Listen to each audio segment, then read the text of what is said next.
নমস্কার। নিয়ে এসেছি এলেবেলের আজকের নিবেদন, কলনবিদ্যার কলহ, কলমে এলেবেলে প্রত্যয়। 1699 সাল, স্থান জার্মানির হানোভার। নিজের বাড়িতে প্রাতরাশ টেবিলে বসে আমাদের কাহিনীর এক প্রধান চরিত্র, গটফ্রিড উইলহেলম লাইবনিজ। আরামের গরমকাল শেষ প্রায়। এই সময়টাতে সকল ইউরোপবাসীর মেজাজ কিছুটা হলেও খিঁচড়ে থাকে। সুখের দিন শেষ হয়ে এলো বলে। গ্রীষ্ম শেষ মানেই মজা শেষ। মজা করার আবহাওয়াই থাকবে না। অবিরাম বৃষ্টি নয় কনকনে ঠান্ডা। 1-2 সপ্তাহে হয়তো একবার সূর্যের মুখ দেখা যাবে, তাও সে একবেলার জন্য। তাই সে সাঁতার কাটা বলো, পিকনিক করা বলো, বারবিকিউ করা হোক বা সুইজারল্যান্ড ঘুরতে যাওয়া, সব ওই গরমে। লাইবনিজও গিয়েছিলেন, নিজের বন্ধু তথা সহকর্মী জেকব আর জোহান বার্নলির বাড়ি, সুইজারল্যান্ডের বাজেলে। এক অদ্ভুত পরিবার। বাপ, কাকা, ছেলে, নাতি সকলেই বিজ্ঞান চর্চা করে এবং প্রত্যেকেই বেশ নামকরা। এই পরিবারের অন্তত জনা 10 লোক বিজ্ঞান জগতে অতুল সব কীর্তি রেখে গেছেন বা রাখবেন। গণিত, পদার্থবিদ্যা, স্থাপত্যবিদ্যা, জ্যোতির্বিদ্যা কি নেই তাতে। যাই হোক, গল্পে ফেরা যাক। হ্যাঁ, লাইবনিজ তো সবে খেতে বসেছেন। এমন সময় পরিচারক এসে খবর দিল, জোহান বার্নলি বাজেল থেকে একজনের হাত দিয়ে একটি বই বা একটি চিঠি পাঠিয়েছেন। বলেছেন ব্যাপারটা গুরুতর। আনমনে সাওয়ারক্রাউট, এক ধরনের গাঁজানো বাঁধাকপি, চামচে তুলে চিঠিটাতে চোখ বোলাতেই চোয়াল শক্ত হয়ে উঠল লাইবনিজের। খুব ধীর গতিতে চামচ নামিয়ে রাখলেন। ডান হাতের একটু হালকা আঘাতে খাবারের প্লেটটাও সরিয়ে দিলেন। মুখ তুলে পরিচারককে গম্ভীরভাবে বললেন, বইটা স্টাডিতে নিয়ে এসো। এর আভাস বেশ কিছুদিন ধরেই পাচ্ছিলেন লাইবনিজ। ব্যাপারটা গ্রাহ্য করেননি, কিন্তু আর না। জল মাথার ওপর চলে গেছে। এবার ওনার পালা বিপক্ষকে আঘাত করার। শুরু হলো গণিত জগতের সব থেকে কুখ্যাত যুদ্ধ। এ কাহিনী যশ, প্রতিপত্তি, লোভ আর প্রতিহিংসার। এ কাহিনী গণিতের এক সম্পূর্ণ নতুন দিগন্ত খুলে যাওয়ার। আর এ কাহিনী এক অতি সাধারণ গণিতবিদের অসাধারণ হয়ে ওঠার। কাহিনীর শিকড় জানতে গেলে আমাদের পিছিয়ে যেতে হবে আরও 3টি দশক। 1665 বা 66 সাল হবে। ইংল্যান্ডে ভয়ানকভাবে আক্রমণ করেছে বিউবনিক প্লেগ। লন্ডনের 1/4 লোক মারা যাবে এই প্লেগের প্রকোপে। কেমব্রিজ ইউনিভার্সিটি বন্ধ। ছাত্র, অধ্যাপক সকলকে আজকের ভাষায় হোম অফিস করতে বলা হয়েছে। বাড়িতে বসে কাজ। গবেষক আইজাক নিউটন চলে গেলেন নিজের গ্রামের বাড়িতে। গোটা ইংল্যান্ড এই 2 বছর কাটালো চরম বিভীষিকায়। আর নিউটন কাটালেন তার আশ্চর্য বছর। এই সময়ের মধ্যে নিউটন প্রিজম দিয়ে প্রতিসরণ করে দেখলেন সাদা আলো আসলে 7 বর্ণের আলোর সমষ্টি। আবিষ্কার করলেন মহাকর্ষ আর ফ্লাক্সিয়ন তত্ত্ব। পুরোটাই 1 বছরের মধ্যে, হোম অফিস করে। বড় বিজ্ঞানীদের জীবনে এরকম কিছু বিস্ময় বছর থাকে, যেমন আইনস্টাইনের জীবনে 1905। সে কথা আজ তোলা থাক, নিউটনেই ফিরে যাই। ফ্লাক্সিয়ন তত্ত্বই হলো আমাদের আজকের চর্চার বিষয়। বাংলা মানেটা হলো কোনো পরিবর্তনশীল জিনিসের পরিবর্তনের হার। উনি ব্যবহার করেছিলেন মহাজাগতিক বস্তু, মানে সূর্য, চন্দ্র, গ্রহ, তারার স্থান পরিবর্তনের হার, বা বিজ্ঞানের ভাষায় বেগ বের করতে। একবার ভেবে দেখুন, এই লোকটি এই 2 দিন আগে মহাকর্ষ, অভিকর্ষ এসব আবিষ্কার করেছেন। এবার যে একটু ছুটি ভোগ করবে তা নয়। এবার সেই মহাকর্ষের দরুন পৃথিবী, মঙ্গল, চাঁদ কি করে ঘোরে সেটা আগে হিসেব করে নিতে হবে। কিন্তু সবই হলো, শুধু বেশি লোককে জানানো হলো না। ওই প্রিন্সিপিয়া বইয়ের কোথাও 1 লাইন লিখে দিলেন। ইউনিভার্সিটি খুললে সেখানে গিয়ে দু একজনের সাথে একটু আলোচনা করলেন, আর কিছু বন্ধুস্থানীয় সহকর্মীকে চিঠি লিখে জানালেন। আসলে সেই সময় এত বিজ্ঞান পত্রিকা বেরোতো না, লোকে সেখানে লেখা ছাপার কথাও ভাবত না। এই শতকের শেষ দিকেই বিজ্ঞান পত্রিকাতে লেখা ছাপার চর্চাটা বড় করে শুরু হয়। তার আগে লোকে সহকর্মীদেরকে নতুন আবিষ্কারের ব্যাপারটা বলাকেই গুরুত্ব দিত। নিউটনও তাই করলেন। ফ্লাকসিয়ন তত্ত্বের কোনো বিশদ বিবরণ প্রায় কেউই জানলেন না। নিউটন যখন ফ্লাকসিয়ন তত্ত্ব আবিষ্কার করছেন, লাইবনিজ তখন 19 কি 20 আইনের ছাত্র, তবে গণিতেও চৌখস, কিন্তু একেবারেই নবিশ।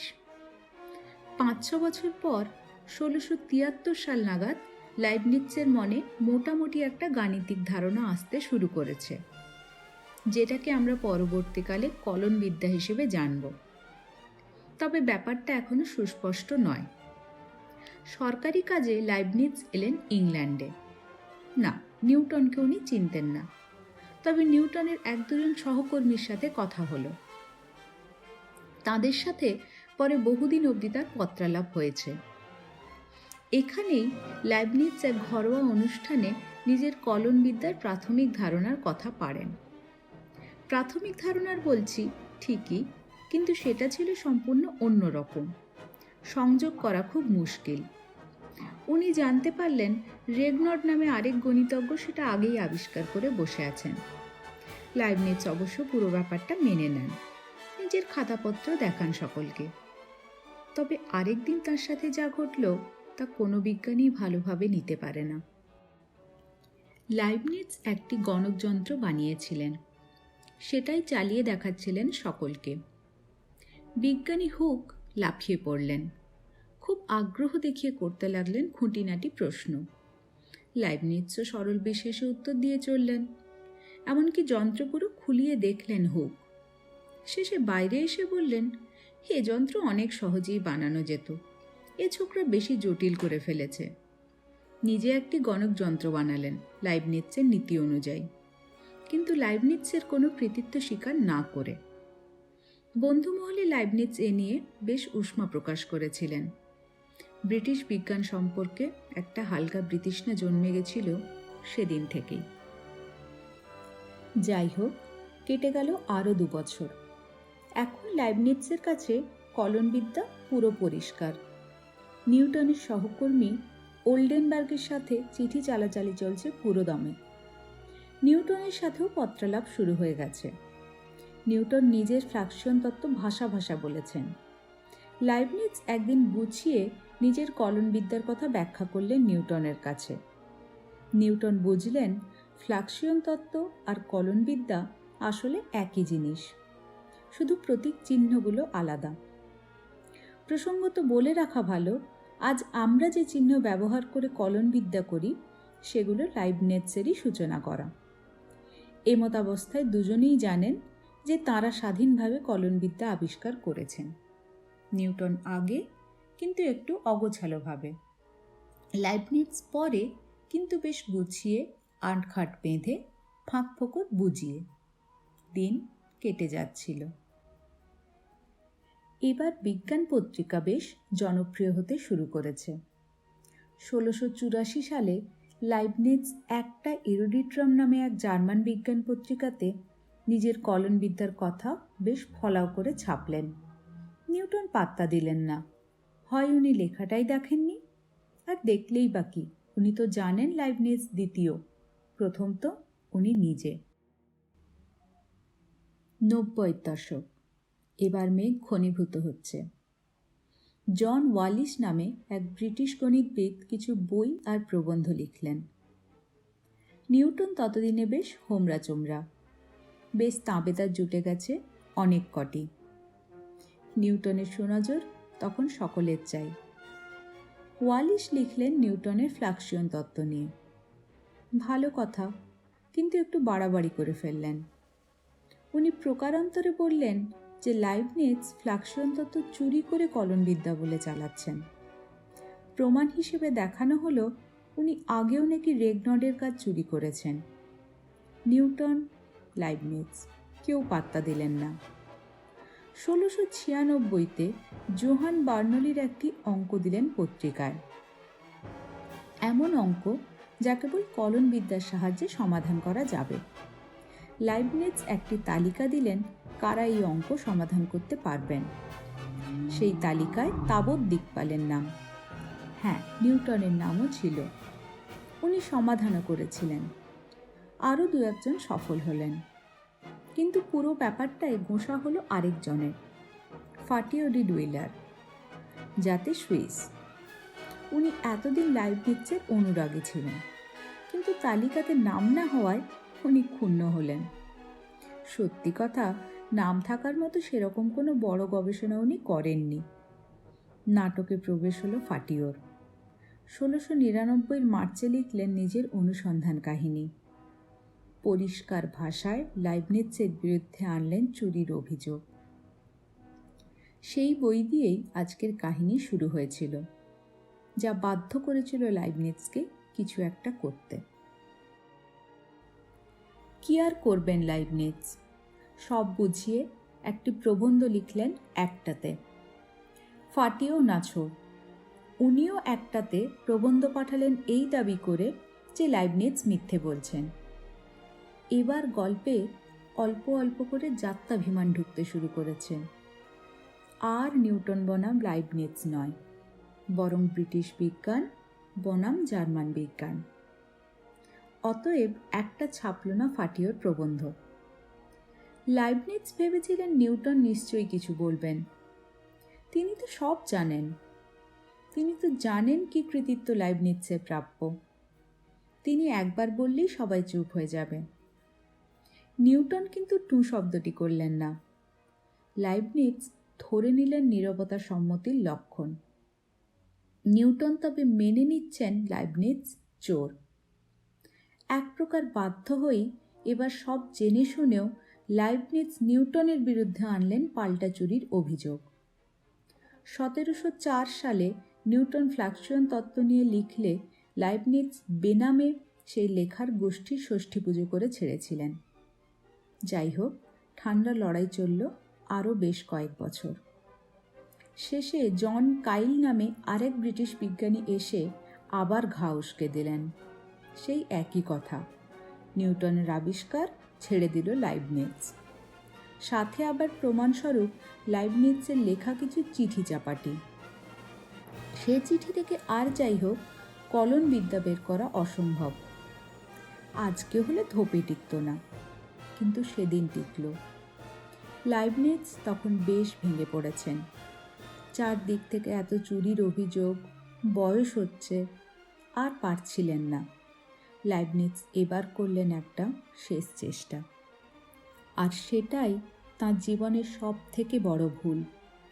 উনি সব জানিয়ে চিঠি লিখলেন ইংল্যান্ডের রয়্যাল সোসাইটিতে। আর রয়্যাল সোসাইটির নতুন সভাপতি ঠিক এটিই চাইছিলেন। সাথে সাথে গোপন কমিটি গঠন করে তদন্ত শুরু করা হলো। 1712 সালে কমিটি জানালো তদন্তের ফল। নিউটন কলনবিদ্যার আবিষ্কারক। লাইবনিজ চুরি করে চিহ্ন পাল্টে নিজের বলে চালাচ্ছেন। তবে কমিটি কোনো আইনি পদক্ষেপ নিতে বলছে না। লাইবনিজ খুব দুঃখ পান, আর তার 4 বছর পরেই তার মৃত্যু হয়। নিউটন নাকি স্বস্তির নিঃশ্বাস ফেলেছিলেন। হয়তো লাইবনিজ ওনার ভুলটা পরে জানতে পেরেছিলেন। রয়্যাল সোসাইটিকে যখন উনি চিঠি লেখেন, তখন ওখানকার সভাপতি নিউটন নিজে। চিঠি লেখার সময় লাইবনিজ ঘুণাক্ষরও সেটা জানতেন না।